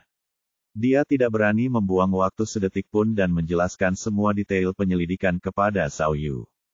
Setelah Zhao Yu memahami kasusnya, dia merasa sedikit bingung. Sebelumnya, dia selalu merasa ada yang salah dengan kasus ini. Sekarang setelah kasus ini sampai pada kesimpulan seperti itu, dia merasa gembira sekaligus khawatir. Ia gembira karena harus menyelidiki kasus sulit lainnya, tetapi ia khawatir kasus ini berbeda dari kasus-kasus sebelumnya, dan banyak metode investigasinya yang sebelumnya tidak bisa digunakan sama sekali. Lagi pula, karena sejarahnya yang panjang, korbannya pun banyak. Kalau mereka menyelidikinya secara detail, itu akan jadi proyek yang besar dan berat. Siapa yang tahu berapa lama waktu yang dibutuhkan untuk mengungkap kebenarannya? Bagaimanapun, Zhao Yu segera terjun ke dalam penyelidikan memoar kasus pembunuhan. Ia memimpin timnya dan Wang Ken untuk mempelajari kasus tersebut dan mencari terobosan. Akhirnya, pada hari ketiga penelitian, mereka menemukan titik terang. Ternyata, di antara 5 kasus pembunuhan yang telah diverifikasi, salah satunya menarik perhatian Zhao Yu. Menurut memoar tersebut, Nong Zifa mengaku telah memperkosa dan membunuh seorang wanita di toilet Sanatorium Nasional Chaohai pada suatu hari di tahun 1995. Setelah penyelidikan Wang Ken, dipastikan bahwa kasus tersebut terjadi pada tahun itu. Korban adalah seorang karyawan sanatorium. Karena sangat ingin tidur larut malam, ia pergi ke toilet luar. Akibatnya, ia diserang oleh perampok dan dibunuh secara brutal. Pembunuh tidak membuang mayatnya setelah pembunuhan. Sebaliknya, ia membuang korban ke toilet. Meskipun penyelidikan lanjutan menemukan banyak tersangka, mereka semua akhirnya dikesampingkan dan kasusnya belum terpecahkan. Dalam memoarnya, Nong Zifa menulis bahwa ia sedang menjaga sebuah lokasi konstruksi di kota Chaohai. Ia bosan di malam hari dan ingin mencari seorang wanita untuk menghilangkan kebosanannya, jadi ia berkeliling untuk mencari target. Saat itu, dinding sanatorium masih terbuat dari jeruji besi sederhana. Melalui jeruji besi itu, ia melihat seorang perempuan menggunakan senter untuk pergi ke toilet, jadi ia memanjat jeruji tersebut, mengikutinya masuk, dan melakukan kejahatan kejam ini. Awalnya, sesuai praktik yang biasa, dia akan mencari cara untuk menangani mayatnya, tetapi wanita itu sangat berat, dan dia hampir tidak bisa memindahkannya. Oleh karena itu, dia harus membuangnya ke dalam toilet. Deskripsi korban dan proses kejahatan dalam memuar tersebut sesuai dengan deskripsi dalam catatan polisi, sehingga petugas UAM dapat menyimpulkan bahwa kasus tersebut benar dan pembunuhnya adalah Nong Sifa. Jika itu perbuatan orang lain, Nong Sifa tidak akan bisa tahu sebanyak ini. Alasan Zhao Yu fokus pada kasus ini adalah karena ia menemukan dalam catatan kepolisian bahwa pada tahun itu, polisi tidak hanya menemukan jejak sepatu tersangka pembunuh di toilet dan halaman, tetapi juga seorang saksi langka. Kebetulan, saat itu ada pasien bernama Liu Cheng yang tinggal di sanatorium. Kamarnya langsung menghadap toilet luar. Setelah kejadian itu, Liu Cheng melaporkan kepada perawat bahwa ia melihat karyawan wanita yang terbunuh itu masuk ke toilet malam itu. Ia juga melihat tersangka mengikuti karyawan wanita itu ke toilet. Ia bahkan melihat penampilan tersangka dengan jelas. Namun, karena Liu Cheng adalah pasien gangguan jiwa, pihak rumah sakit tidak terlalu memperhatikannya saat itu dan hanya melaporkan kasusnya ke polisi kriminal. Akhirnya, melalui interogasi polisi kriminal, Liu Cheng berhasil mengetahui secara akurat lokasi di mana tersangka memanjat pagar besi, yang mengejutkan semua orang. Bab 1828, Pasien Gangguan Jiwa, Bagian 2. Berdasarkan jejak kaki yang tertinggal di TKP, polisi dapat menentukan lokasi masuk dan keluarnya tersangka ke sanatorium. Namun, semua ini merupakan informasi rahasia polisi, dan orang luar tidak boleh mengetahuinya. Oleh karena itu, karena pasien bernama Liu Cheng dapat mengetahui lokasi persisnya, berarti dia mungkin telah melihat tersangka malam itu. Sayang sekali Liu Cheng adalah pasien gangguan jiwa. Jika dia tahu tersangka mengikuti karyawan perempuan itu ke toilet, dia hanya perlu berteriak keras dan bisa menyelamatkan nyawa karyawan perempuan itu. Namun, kondisi mental Liu Cheng tidak normal. Ia memiliki hambatan sosial yang serius. Ia biasanya pendiam dan jarang berbicara. Kalau tidak, ia tidak akan pernah dikirim ke sanatorium oleh keluarganya sejak ia masih sangat muda. Bagaimanapun juga, Liu Cheng tetaplah saksi penting yang menyaksikan kasus tersebut. Polisi segera mengirimkan psikolog terbaik untuk berkomunikasi dengannya, dan akhirnya memperoleh pengakuan yang relatif lengkap dan potret tersangka. Namun, bahkan dengan potret ini, tersangka tetaplah seperti batu yang dilempar ke laut. Meskipun polisi tak pernah menyerah dalam penyelidikan, mereka tetap tidak dapat menemukan pembunuh yang sebenarnya. Ketika petugas UAM mengetahui bahwa kasus tersebut merupakan bagian dari memuar pembunuhan, ia langsung mengambil informasi polisi dari tahun tersebut dan mulai membandingkannya. Yang pertama adalah jejak sepatu dari tahun itu. Teknisi memastikan bahwa itu adalah sepasang sepatu kain ukuran 42, dan tinggi badan si pembunuh seharusnya sekitar 1,72 meter. Di sisi lain, Nong Sifa tingginya 1,73 meter, dan dia memakai sepatu ukuran 42. Petugas UAM kemudian membandingkan potret buronan tersangka dengan potret Nong Sifa, tetapi hasilnya agak mengejutkan. Berdasarkan perbandingan para ahli, terbukti bahwa penampilan Nong Sifa hanya 61% mirip dengan potret yang diinginkan. Rasio ini sama sekali tidak memenuhi standar kecocokan. Namun, rasio ini tidak dapat sepenuhnya menghilangkan kecurigaan Nong Sifa. Lagi pula, itu dibuat oleh para saksi, dan wajar saja kalau ada penyimpangan.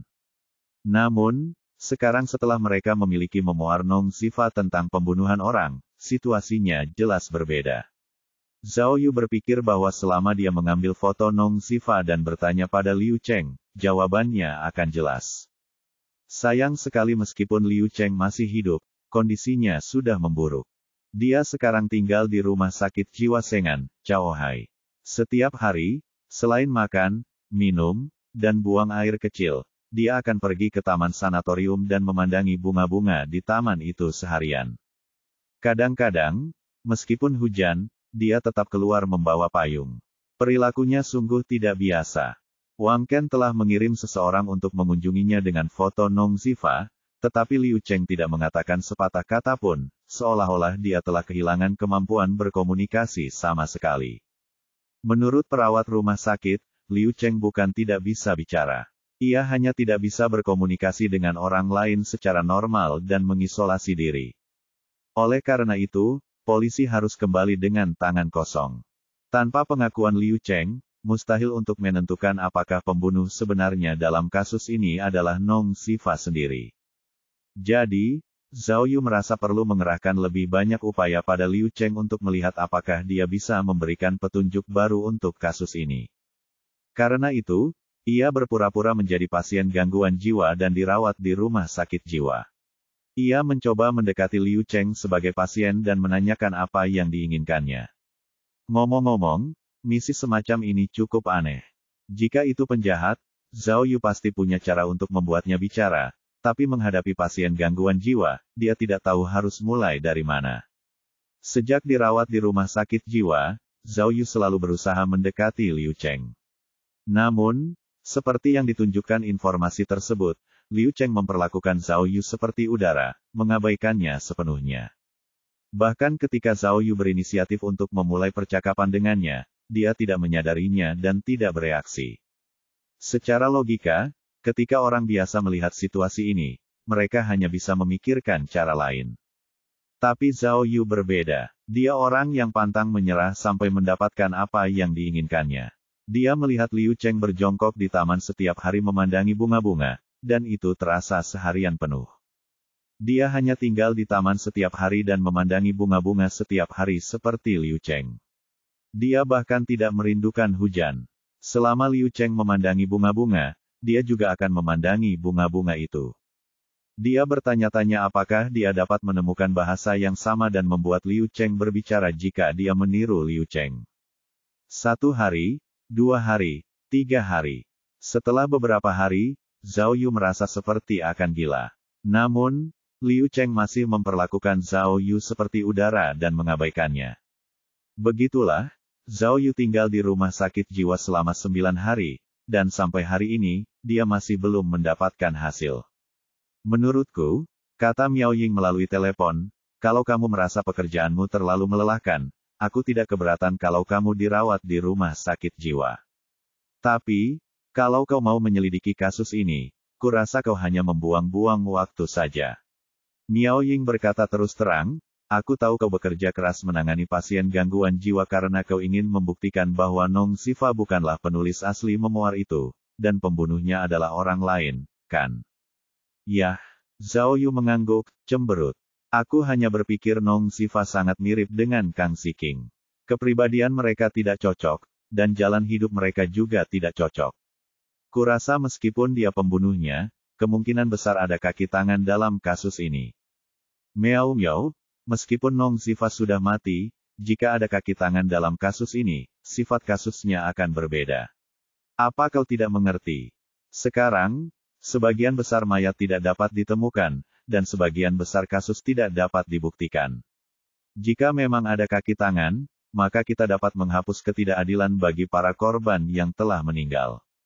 Saya mengerti, kata Miao Ying, tapi, apa yang bisa dibuktikan oleh pasien gangguan jiwa? Kesaksian dan pengakuannya tidak sah menurut hukum. Bahkan jika pasien itu akhirnya berbicara dan memberitahu Anda bahwa orang yang dilihatnya saat itu adalah Nong Zifa, bukankah itu sama saja dengan melakukan pekerjaan yang tidak berguna? Petik 2. Bagaimana jika dia bukan? Zhao Yu tidak yakin. Jika tidak, kata Miao Ying, apakah kamu akan mempercayainya? Ini, Zhao Yu mengerutkan kening. Kata-kata Miao Ying memang masuk akal. Mungkin dia benar-benar membuang-buang waktu. Namun, Zhao Yu memiliki semacam sifat keras kepala di dalam dirinya. Dia masih menggertakkan gigi dan berkata, Meong-meong, kurasa mungkin kesaksian pasien gangguan jiwa lebih benar daripada kesaksian orang normal. Karena mereka tidak bisa berbohong, setidaknya. Petik 2. Lagi pula, aku tidak butuh dia sebagai bukti di pengadilan, aku hanya bertanya. Dan, Zhao Yu melanjutkan, kau tidak tahu, tapi kurasa aku tidak menyia-nyiakan 9 hari ini. Saat aku melihat bunga bersamanya hari ini, dia diam-diam menatapku 12 kali, jauh lebih sering daripada sebelumnya. Kurasa aku sudah menarik perhatiannya. Selama aku bertahan beberapa hari lagi, dia pasti akan menganggapku sebagai temannya. Aku benar-benar harus memberikannya padamu. Miao Ying terdiam. Baiklah, aku menghargai pilihanmu, katanya. Siapa yang memintamu menjadi detektif hebat? Petik 2. Namun, saya harus mengingatkan Anda bahwa Anda tidak boleh menjadi gila saat menyelidiki suatu kasus. Jangan lupa bahwa Anda bukan pasien gangguan jiwa. Anda selalu tidak stabil secara mental. Saya hanya khawatir Anda. Baiklah, kata Zhao Yu sambil membungkuk. Jangan bicara begitu, Nona. Aku tidak memikirkannya seperti itu, jadi jangan coba-coba menipuku. Setelah itu, keduanya bertukar beberapa kata mesra sebelum menutup telepon. Saat itu, berita di TV sudah selesai. Zhao Yu sudah tidak ingin lagi menang, dan ia mulai memikirkan kata-kata Miao Ying dengan saksama. Mencoba mendekati pasien gangguan jiwa. Agak aneh memang. Hehehe. Zhao Yu menggaruk kepalanya dan mulai bertanya-tanya apakah dia harus menghentikan perilaku konyolnya setelah hari ini. Bab 1829, Bab 1828 sulit untuk mengubah sifat seseorang. Keesokan paginya, matahari terasa terik, tetapi taman kecil di rumah sakit jiwa terasa sangat menyegarkan karena rindangnya pepohonan. Saat itu, Zhao Yu sedang berjongkok di samping semak bunga. Ia berpura-pura menatap bunga-bunga yang cerah itu, sambil diam-diam menatap Liu Cheng, yang berjarak 3 meter darinya. Zhao Yu memiliki sifat yang keras kepala. Meskipun ia berencana pulang dengan tangan kosong malam sebelumnya, ia tetap ingin mencoba lagi setelah fajar. Zhao Yu tidak tahu mengapa, tetapi dia merasa telah menarik perhatian Liu Cheng, meskipun Liu Cheng tidak pernah berbicara dengannya selama 9 hari terakhir. Ini karena, beberapa hari terakhir, Liu Cheng terus menatapnya dengan rasa ingin tahu, entah sengaja atau tidak. Hal ini tidak pernah terjadi dalam beberapa hari pertama. Saat itu, Liu Cheng sedang berjongkok di depan bunga peoni, menatap sesuatu.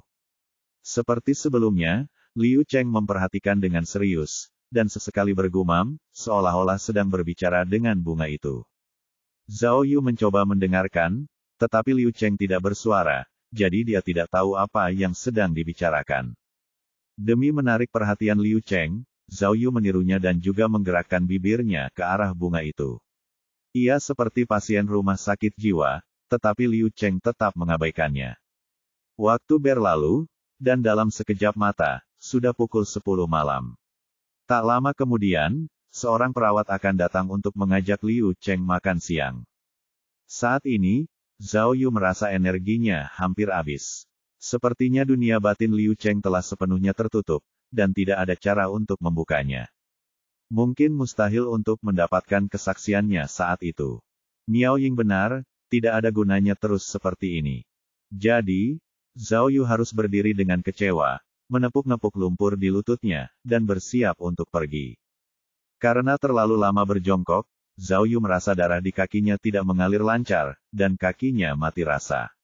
Ia terpaksa berdiri di tempat dan perlahan-lahan memulihkan kekuatannya.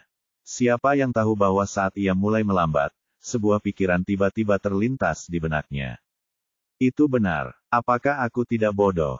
Selama 9 hari terakhir, karena sistem tidak bisa mendapatkan heksagram, Zhao Yu jarang memperhatikan sistem. Baru saat itulah ia menyadari bahwa ia memiliki alat pembaca bibir. Dengan alat ajaib ini, meskipun kamu tidak mengatakan apapun, aku tetap bisa tahu apa yang kamu katakan. Memikirkan hal ini, Zhao Yu mengabaikan rasa kebas di kakinya dan segera berjongkok lagi.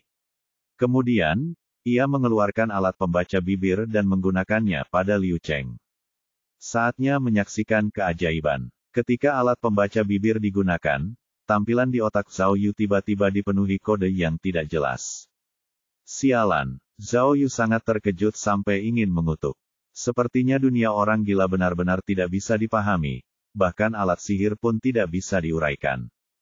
Benda, apa yang dia katakan sama sekali bukan manusia, jadi bagaimana kau bisa melanggarnya? Kali ini, Zhao Yu benar-benar putus asa.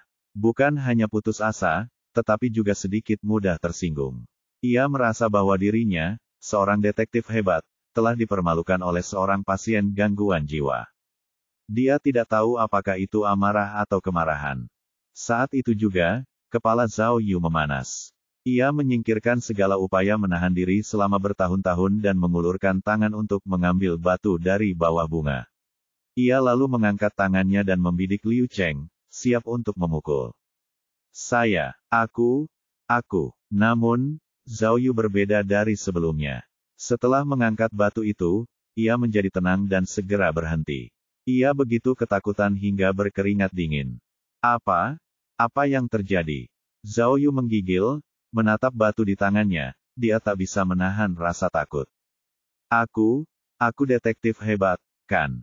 Petik 2. Mengapa dia tiba-tiba menjadi berandalan kecil seperti sebelumnya? Mengapa dia secara tidak sadar menggunakan metode yang begitu tercela? Apakah aku tidak mampu mengubah sifatku? Oh, Zhao Yu terengah-engah, lalu tersadar kembali. Sepertinya setelah berhari-hari di rumah sakit jiwa, ia telah terpengaruh sampai batas tertentu. Ini tidak baik. Pada akhirnya, di saat kritis ini, sesuatu yang lebih aneh terjadi. Liu Cheng, yang sedari tadi memandangi bunga-bunga di kejauhan, tiba-tiba berbalik dan berkata kepada Zhao Yu dengan mata terbelalak, Kau akhirnya sadar. Kupikir hanya aku yang bisa mendengarnya. Wus. Dalam sekejap, Zhao Yu merasa seolah-olah dia dibekukan pada suhu rendah lalu dipanggang oleh api. Detik berikutnya, Zhao Yu dapat melihat dengan jelas bahwa mata Liu Cheng tertuju pada batu di tangannya. Kamu? Liu Cheng bertanya dengan takut-takut, apakah kamu akan membuangnya? Karena kejadiannya begitu tiba-tiba, Zhao Yu tercengang. Ia memegang batu itu dengan canggung, tidak tahu harus berbuat apa. Saya menyarankan Anda untuk tidak impulsif, Liu Cheng berkata dengan serius. Awalnya, saya ingin membuangnya seperti Anda, tapi... Lihat, sambil berbicara, Liu Cheng menunjuk ke taman, ada begitu banyak temannya di sini. Jika kau membuang satu, mereka akan membalas dendam padamu. Zhao Yu merasa seperti akan berubah menjadi abu. Petik 2. Sebelumnya, dia telah merancang banyak sekali kalimat, tetapi saat ini, ketika dia melihat Liu Cheng benar-benar berbicara dengannya, dia terdiam. Bagaimanapun, Zhao Yu adalah detektif yang cerdas. Kata-kata Liu Cheng memang terdengar tidak masuk akal, tetapi tetap memberikan petunjuk. Zhao Yu menduga bahwa alasan Liu Cheng berbicara kepadanya mungkin terkait dengan batu di tangannya. Batu itu, Zhao Yu melihat-lihat sekeliling. Demi keindahan taman, ada beberapa batu hias yang diletakkan di bawah bunga-bunga. Batu-batu ini seukuran telur angsa, dan warnanya pun beragam, sehingga terlihat lebih indah. Mungkinkah, Zhao Yu tiba-tiba menyadari mengapa ia tidak bisa memahami inti permasalahan selama 9 hari terakhir. Ternyata perhatian Liu Cheng bukan pada bunga-bunga yang cerah itu, melainkan pada batu di bawah bunga-bunga itu. Kamu harus meletakkannya. Pada saat ini, Liu Cheng menasihatinya dengan serius. Seiring berjalannya waktu, kamu akan tahu bahwa itu adalah teman baik kita. Mereka tahu segalanya, mereka bisa menceritakan kisah, mereka bahkan bisa menebak teka-teki. Zhao Yu mengerutkan kening dan berpikir cepat, bagaimana dia harus menanggapi. Petik 2. Mata Zhao Yu berbinar dan tiba-tiba ia mendapat ide. Ia segera berdeham dan menunjuk batu di tangannya, sambil berkata, ini sangat menyebalkan. Batu itu tidak percaya padaku, jadi aku akan membuangnya. Dia tidak percaya padaku. Liu Cheng mengulangi dengan ekspresi kosong. Petik 2. Zhao Yu cepat berkata, aku memberitahunya bahwa aku melihat seorang pembunuh, tetapi dia tidak mempercayaiku. Petik 2. Pembunuh, ulang Liu Cheng. Ekspresinya kosong, tapi dia agak penasaran. Zhao Yu mengambil keputusan dan berkata dengan berat, aku bilang padanya bahwa aku melihat seorang pembunuh membunuh seseorang di toilet wanita. Aku melihatnya dengan jelas, Tapi dia. Zhao Yu menunjuk batu itu dan berkata dengan marah, dia tidak percaya padaku.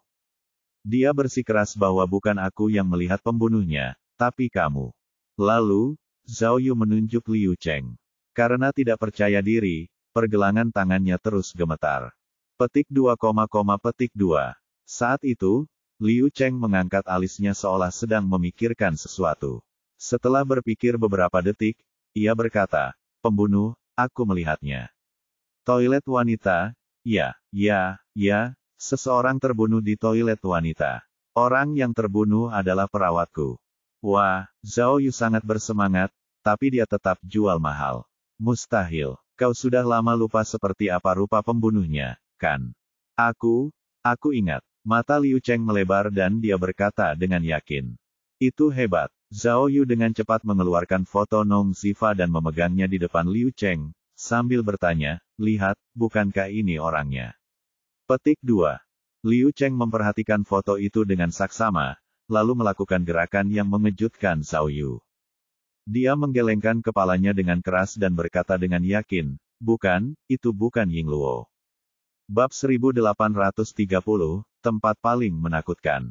Sore itu, di kantor sementara tim investigasi khusus di kantor polisi Yaoming. Zhao Yu berdiri di depan papan tulis, menganalisis kasus tersebut. Selain Wu Xiumin dan yang lainnya, tim petugas Wang, serta perwakilan lain dari tim investigasi khusus, juga sedang membahas kasus tersebut di ruangan itu. Tuan, kata petugas Wang setelah Zhao Yu selesai menjelaskan situasi terkini. Sudah 23 tahun berlalu, dan Liu Cheng adalah pasien gangguan jiwa. Bisakah kita mempercayai kata-katanya?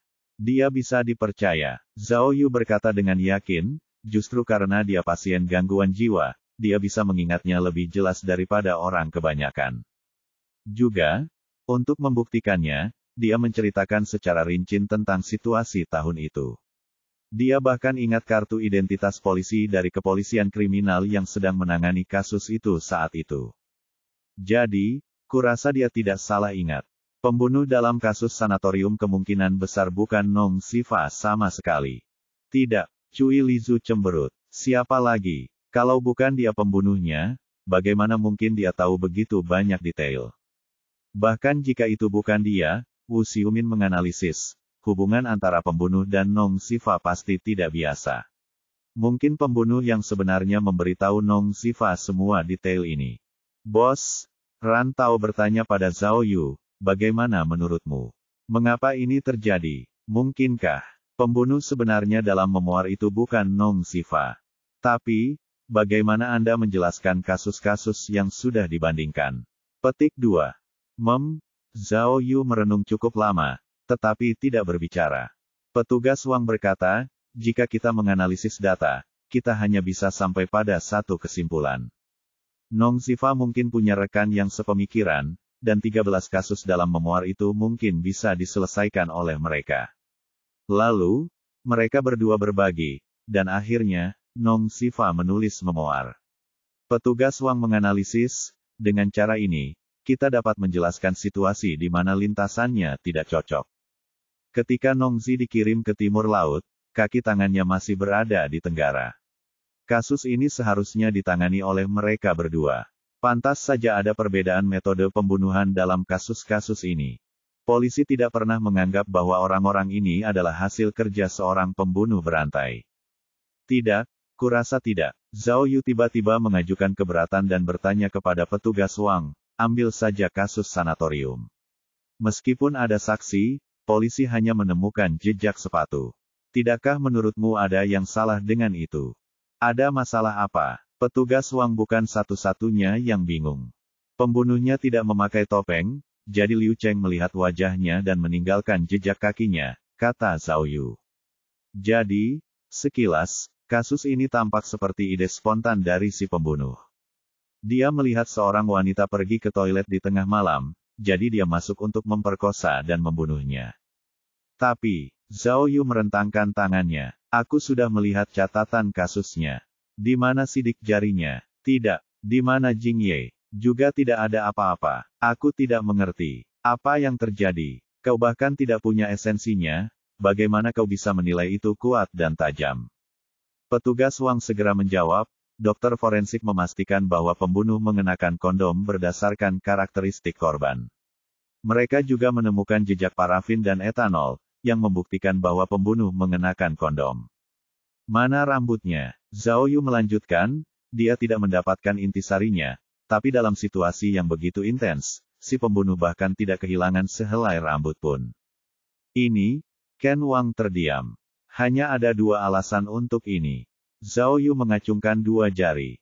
Pertama, tim teknis melakukan kesalahan tahun itu dan tidak mengumpulkan rambut yang mencurigakan.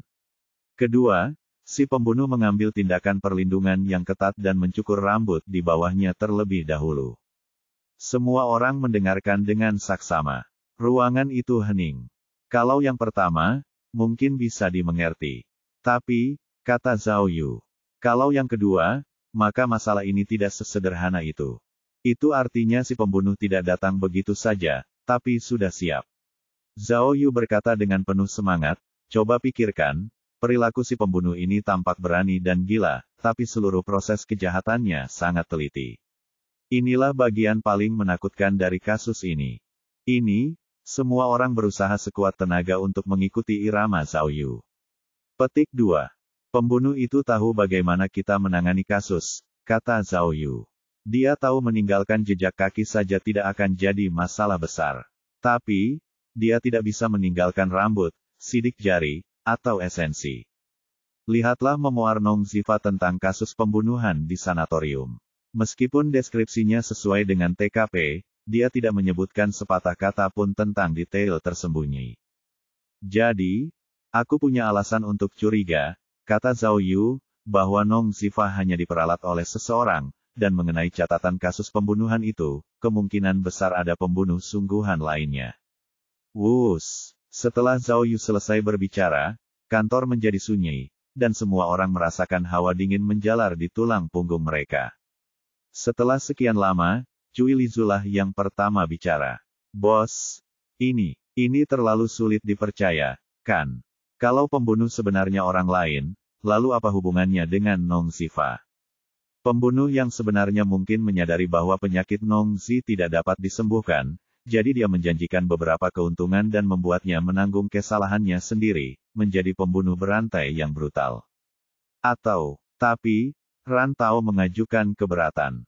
Jika Nong Zifa tidak berinisiatif memberitahu kita, aku khawatir tidak akan ada yang tahu tentang memoir kasus pembunuhan itu, kan?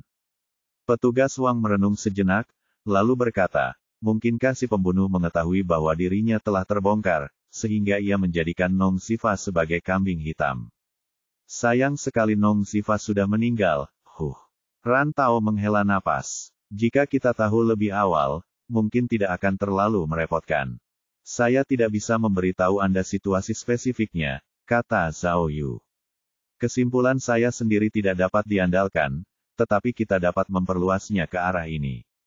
Sekarang, bagaimanapun juga, kita punya Liu Cheng sebagai terobosan. Zhao Yu menunjuk foto Liu Cheng di papan tulis, karena Liu Cheng sudah melihat pembunuh yang sebenarnya. Mari kita ambil semua foto orang-orang yang berhubungan dengan Nong Zifa dan biarkan Liu Cheng mengidentifikasi mereka. Jika Liu Cheng bisa mengenalinya, maka kasus ini mungkin bisa diselesaikan dengan cara yang paling sederhana. Ide bagus. Ran Tao bertepuk tangan dan melambaikan tangan dengan cepat ke Zeng Ke. Zeng kecil, ayo kita lakukan ini. Biar aku saja. Kata petugas Wang, beberapa hari yang lalu, demi kelancaran penyelidikan, kami sudah mengumpulkan informasi, jadi lebih tepat kalau aku yang melakukannya. Petugas Wang kemudian berkata dengan cemas, tapi, Liu Cheng kan pasien gangguan jiwa. Butuh 10 hari bagi guru untuk membuatnya bicara. Kita. Tidak masalah, kata Zhao Yu. Saya sudah menemukan akar penyebab penyakit Liu Cheng. Setelah para ahli turun tangan, saya yakin Liu Cheng bisa disembuhkan. Bagus. Saya lega kalau begitu. Petugas Wang mengangguk dan berkata, Tuan memang detektif yang hebat. Dia bahkan bisa menyembuhkan pasien gangguan jiwa. Dia teladan yang baik bagi kita. Kamu, Zhao Yu menunjuk petugas Wang, tersenyum, lalu mengangguk. Kenapa kamu belum meningkatkan kemampuanmu memuji orang? Aku detektif super internasional, Kamu harus banyak belajar di masa depan. Wahahaha.